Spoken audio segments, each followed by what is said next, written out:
Midundo hii ni ngoma ambayo inatambulisha utamaduni wa hapa Burundi.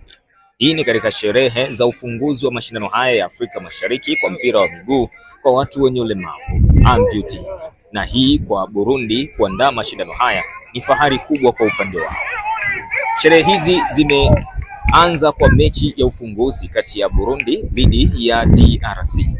Mechi ambayo hadi dakika 45 tu za kipindi cha kwanza ni magoli matatu yalikuwa tayari yamekwisha fungwa.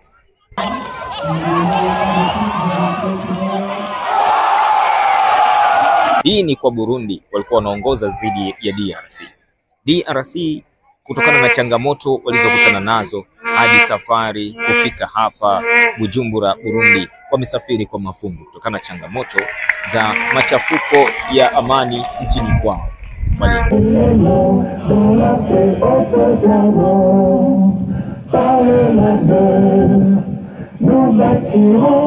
Ya hapa wakiwa na changamoto kemkem, na ndio maana tunaona mechi hii imekuwa ni ngumu kwa upande wao kutokana na maandalizi walikuwa wakifanya.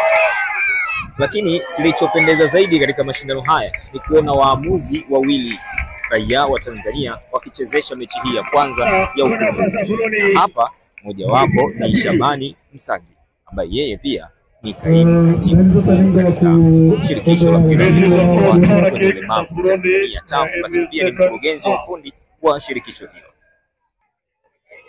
Mechi hii ya kwanza ya ufunguzi kati ya Burundi dhidi ya DRC imetoa picha gani kwetu sisi Tanzania kuelekea katika mechi ya leo dhidi ya kikosi cha Kenya?